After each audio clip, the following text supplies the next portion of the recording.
Hello, ladies and gentlemen, girls and boys. You are now entering Season 2 of the Swan Hockey Podcast. Swan Hockey is flying around the junior hockey world one episode at a time. You'll experience things dreams are made of, as well as things of terrible nightmares. Strap in, hold on, and enjoy the ride. And now, Swan Hockey.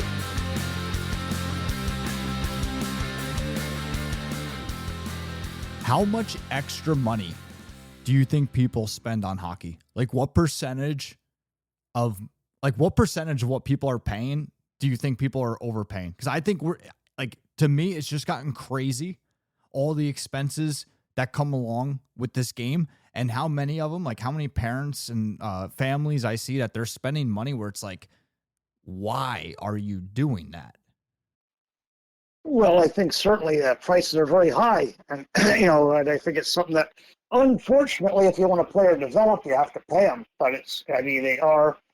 If you're a player that really has potential in the game, they are high, prohibitively high. There's no question.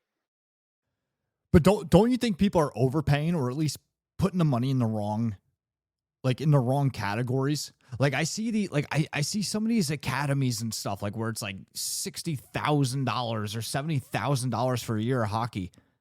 And it's like mind boggling. Right. Or even like what we talk about, like with the junior camps and stuff, like all the, like, it's just insane. Well, there's no question that, like some things are inflated. There's no question. You look at what you're getting and you've got to be efficient in your spending. And, something I always emphasize with clients is try to target what you're spending for what. Like at junior camps, you don't have to do 10 junior camps. You try to whittle it down to a very reasonable number where you have a good chance of making the team. But, going to 5 camps, you'll go to 5 camps, the writing should be on the wall.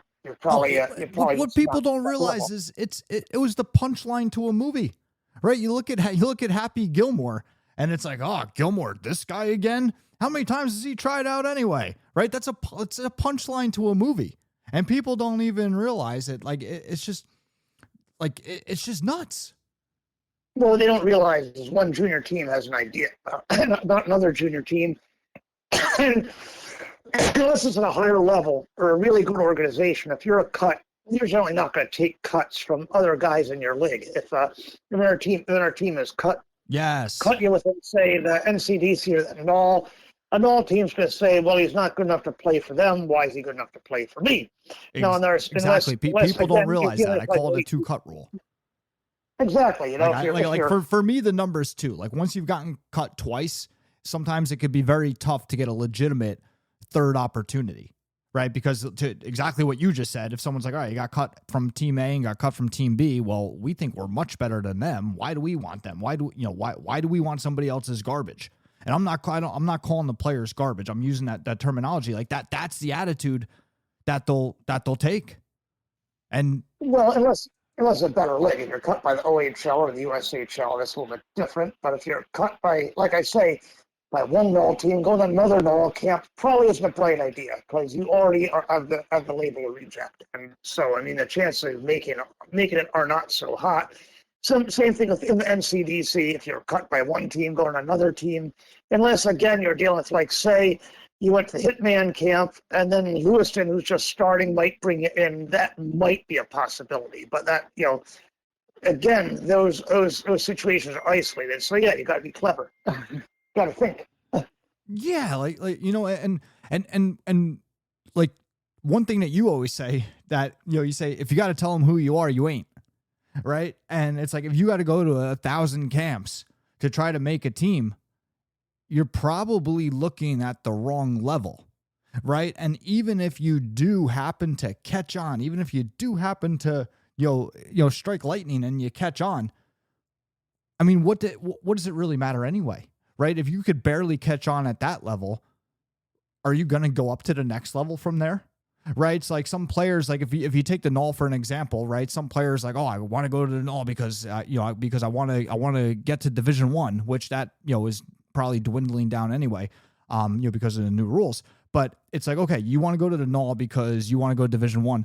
Well, if you're barely able to catch on with a NOL team, okay, yes, you're in a NOL, but how are you going to get through the null and go up to Division One when you could barely hang on in the null, right? Like, you know, you want to play in the appropriate place. You got to develop. Like, you know, like these players can, like, they can get there, right? Like, nobody's saying like, hey, you can't get there. It's just, hey, you're not there yet, right? Take the appropriate steps so you can get there. And that's where I would like to see more of the money spent on training, other things, and save the money. Stop throwing money away for all this stuff that's like not even real. Well, what you have to look at is, like, are you wanted there? If you're not tendered, you're not drafted, or if they're not recruiting you, you know, you're a long shot. If they're recruiting you, okay, even if you're not tendered or drafted, if you're having somebody legitimate in that organization, or an advisor dealing with somebody in that organization that says, we're really interested, you know, you're probably you're probably swimming upriver. And so your chances of making it aren't so good. And so again, you got to look at where you're wanted and where there are openings, you know, and you got to think a lot about what level you played at before and what level you're shooting for. To go from being a tier 3 player to play in the USHL, that's not very realistic, you know, and you've got to look at a little bit, again, what their needs are. Do they have a lot of spots open, and have they even been after you at all? Do they know you exist? Because very few players that come in there are complete unknown, completely unscouted, completely no attention paid to them and make a team. That's not typical. It doesn't happen that way. So you got to look at that and get that honest assessment, and you know, you've got to try to do it that way. I think you've got to use some intelligence, and at some point you might have to just say, look, there's nobody at tier 2 that's really after me, and the smart thing to do is grab a tier 3 spot while there is one, because remember, they're going to disappear too. And so at some point you just got to say honestly, yeah, at least the good ones, right? Like, you might be able to get a tier 3. I mean, you know, you could probably get a tier 3 spot, you know, at some point, but the good ones, yeah, they're going to disappear, right? Like, and then so are some of the discounts. Like, I mean, that's another thing that a lot of people don't think about, especially at the tier 3 level. All are not created equal. Can you catch on with a tier 3 team pretty much at any point? Yeah, probably. There's some teams that are, you know, on the verge of folding because they don't have enough guys, but is that where you want to be? Again, stop wasting your money. You're better off spending that money on a high-end tier 3 organization than, you know, some garbage place. I mean, it's just crazy. It's time for the Season Pass Point Unlock code for Episode 8. The Episode 8 Point Unlock code is hockey.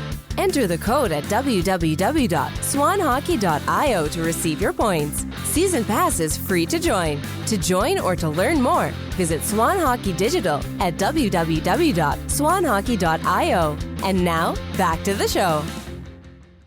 They do run out of discounts. It's, early on, they can give some discounts, but eventually they reach a point where they have to reach their tuition threshold. They've been told by their owner they have to reach, so they're going to have to suddenly not be giving any breaks or very limited breaks on tuition. And people have to understand that too, that by this whole aversion to signing a tier 3 agreement, which, might I add, if you make a tier 2 team, you're going to get out of, no problem.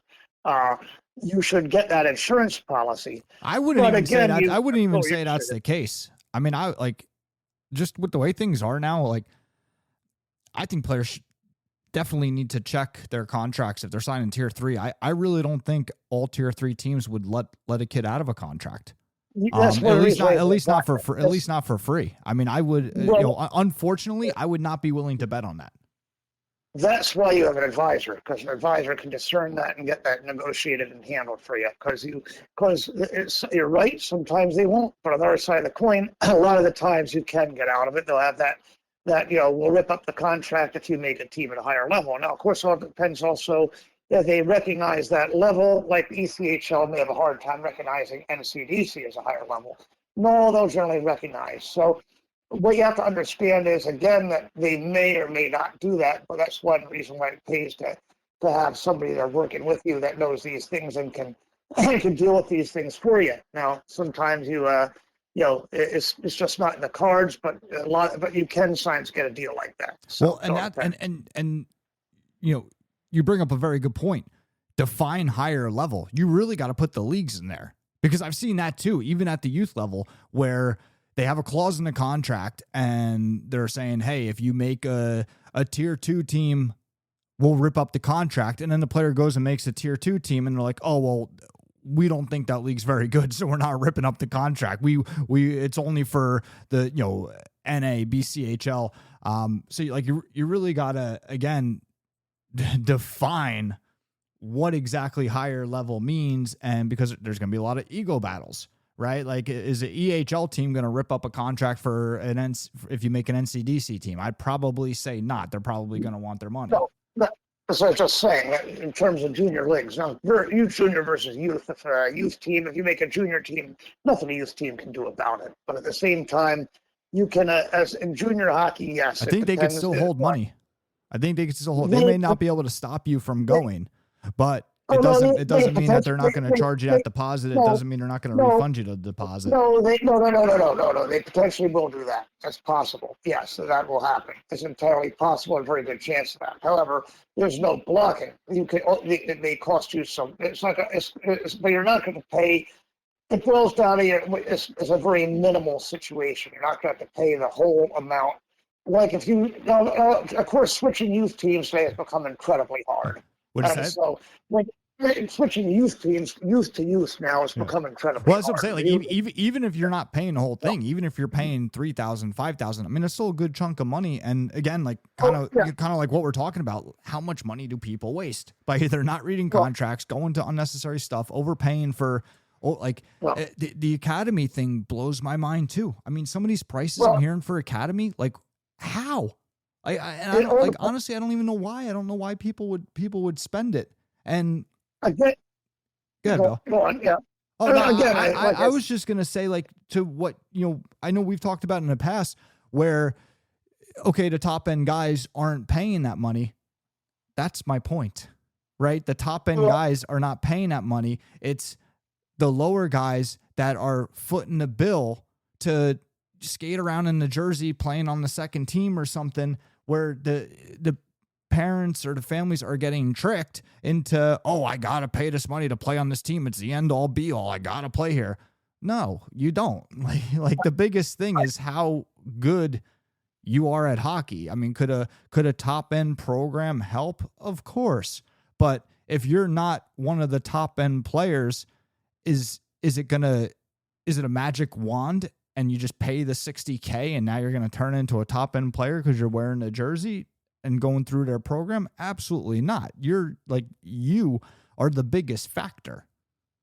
You have to look at two things. First of all, as far as youth programs and junior programs, generally I found youth programs to be pretty lenient about a guy going playing junior. I've seen the bigger problem used to be, and as I say today, switching youth program to youth program has become incredibly hard. USA Hockey has put rules in now that has made it almost impossible. It's not impossible, but damn close to it to switch. It's made it very hard for in-season switch. It's very hard. But as far as the academies go, well, first of all, you got to look at what you're paying for, and why are you paying for it? If the education of an academy, generally, it's not that amazing. So if you're looking at education, I feel it's pretty much it's a non-starter. I feel like most times, as soon as you hear the word academy, education just went out the window. Well, the point is, people say that it's put in as a part of the package. However, and it is, but at the same time, a good education, typically, no, it's not something you're doing for the education. You're doing it for the hockey. Now, it's like any other elite team. Now, you go to a good team in your league. Is it better to be a fourth liner on that team or a higher liner on a team that's not a bad team, but maybe not quite as good? That's a very strong argument that you don't, because being a fourth liner on a top team, something you're not going to be seen. You'll be at tournaments and stuff, but you're not going to get ice time to really be appreciated. So I think you got to look at where you are in the pecking order, and you got to understand what your reasons are for going. If the reasons are going for hockey, and it's a good place for you to develop as a hockey player, yeah. But if you're looking at it as an educational move along with hockey, it's a lousy one typically. But even the hockey, like, I can't tell somebody with a straight face that, hey, you need to spend $60,000 to develop your hockey skills. Like, you said it yourself. If you're that player, if you're that player, you're not paying $60,000 to go to an academy. You're not one of those players. If you're one of those higher end players, you're not paying any $60,000. Exactly. That's my point. Like, how much money are people wasting where it's like, hey, you're not in that player pool. That player pool doesn't get charged 60. You're getting charged 60 because you're playing on the second team or you're a weaker player on the team. Like, you're not in that player pool. Go play in your player pool. It's probably going to cost you a lot less money instead of paying to wear the jersey of that other player pool. Point is, you should never be on the second team. The second team is never a good thing. Now, the first team, that's a good start, but at the same time, unless there's a real reason to be there, it doesn't make sense. And typically, no, it's something that for your average player, it's something that, again, isn't necessarily to get you a lot more. No, because if you're playing fourth line, and again, of course, the one thing you can make an argument is depending upon what league you want to settle for. If you're looking to play the OHL, you better be playing first or second line, or we're not looking at you. So, if your objective is that or the USHL, you better play a lot there. Now, your objective is to play in the EHL. Your objective is to play in NCDC or something like that. Yeah, they're going to be impressive. You played at Mount St. Charles or Bishop Kearney or something like that. They're going to say it's very impressive. And they'll probably give you the benefit of a doubt. They might not give a kid that played for a lesser program. Yeah, they certainly will say that he's good enough to make that team, so we'll give you a benefit of a doubt. Right. But again, like, do you need to go to the big expensive program to play in the EHL or the NCDC? Like, what, you're going to spend $60K to go play in the EHL and spend another 12? It seems like people don't think this through. The EHL, no. NCDC, it's a little bit more picky. And same thing with the North American League. It's more picky. And definitely playing for one of the better youth programs does not hurt you in those leagues. However, again, you got to measure it out, what benefit you're going to get. $60,000 is an awful lot. Right. Again, I can't say there's any benefit to that that's worth $60K. Like I agree with you that there's benefit, right? Of course there's benefit. But the trade-off for $60K, like that, like, again, I can't tell somebody that with a straight face. No, I would never encourage. First off, I never encourage a player to go to a program like that unless you're a higher end player. It just doesn't make sense. And and even going to some of the higher end youth programs that cost a great deal less, or if you're going to be buried on the fourth line, I don't know if it's necessarily worth it, because you'd be better off playing in a program where you're going to play, be seen, and develop, rather than sit there and play minimal minutes. And that of course is the dual edge on going to one of those elite teams in any district, that you may end up being stuffed on the fourth line. And in the end, I can't scout you unless you're playing. So if you're not getting minutes, I can't really say much about you. I can't really be all that excited about you. So that carries to all different levels. That if you want to play at a good level, but at the same time you want to play, you don't want to sit there and be on the bench. Being on the bench is not going to do you a hell of a lot of good. However, the academy is an exorbitant amount of money, $60,000 for some, and we're picking 60 as a number, right? Like, obviously there's a big range. We're picking 60 as a number. Well, you're getting to 40, because the argument there usually is you're paying $20,000 for the school. All right, now, is the school worth $20,000? If you put one of these programs versus a really good independent midget program like Woodbridge, right? Let's take a look at it around here, Woodbridge, and let's take a look at somebody like the Rockets. You're paying a lot less money tuition. And even if you add in travel, it's a lot less money. So, yeah, there's inflated cost for the, in quotes, academy, because you're going to, in quotes, school. And you got to sit there and ask, is this school worth that much money? And in the end, if you're doing remote, it's definitely not. And if you're going to some of these schools, they're not amazing schools. You got to say to yourself, look, I might be going to a pretty good Catholic school, all right? What are they charging me for it? Is it really worth that much money to go there, or to stay home and save a little bit of cost and go to a school that's sort of equivalent, closer to home? And even if you go to a school that's, in quotes, affiliated with a prep school, is it a good prep school? What sort of school, the school are you getting there? If you're going for education, you're going to hockey for education, you want to go to a real prep school. That's going for, with education in mind. That is where you're going for education. And you got to understand the tariff for these, in quotes, academies. A lot of it's justified by the school. They justify it that way, because otherwise, what are they? But just another midget program. Now they may also be I feel like most of them are just another midget program. Well, that's exactly what they are. The schools, like most of them are probably online school, and again, like to your point, the education is subpar. Like, as soon as you hear the word academy, it's like, take the education and just toss it out the window. Well, You know, in cases, a lot of probably most instances, not all, but even if you were gonna spend $60K on a year of hockey in school, go to a prep school. Don't go play in a midget program that's labeled academy. But then you're going to the prep school for education purposes, right? Like it's just crazy how much money people will spend, and then it's like, okay, a lot of people, the dream is to get that D1 scholarship. All right, we're gonna spend $60K a year trying to get free school. Just take the $60K and pay for school. The point being is, generally, if you look at education, you go to prep school, as I said. But these programs are really just high-level midget programs. Now, if you're paying $60K or even $40K for that, you're $40K. All right, we'll add in travel for a local AAA team. A lot of time that can get to 25 to 30. Now, it can be less than that because some teams don't travel by air, in which case it'll be less. But when you go much higher than that, what are you really getting by going away to an academy that you could get from that same idea of a good midget program that doesn't have the, in quotes, school attached to it? You're getting the same thing.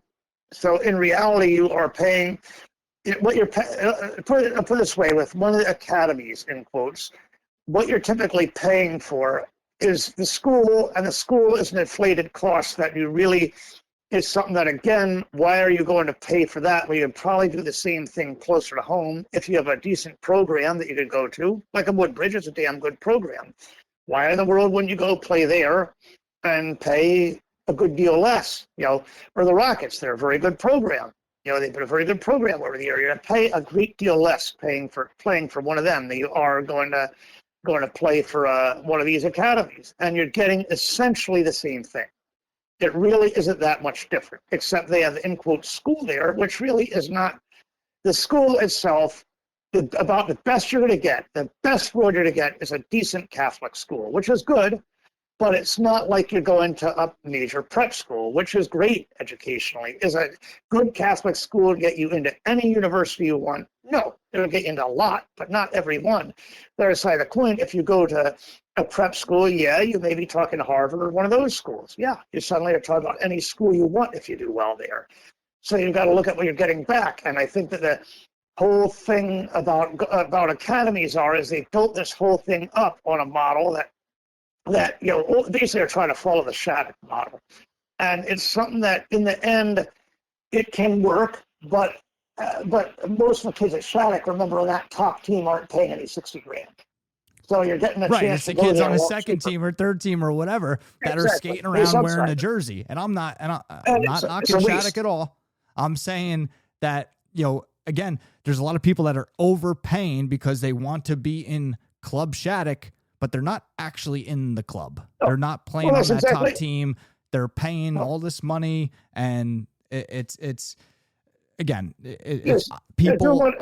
A lot of people overpay for hockey greatly. Like they spend. There's a lot of money spent that does not have to be and shouldn't be.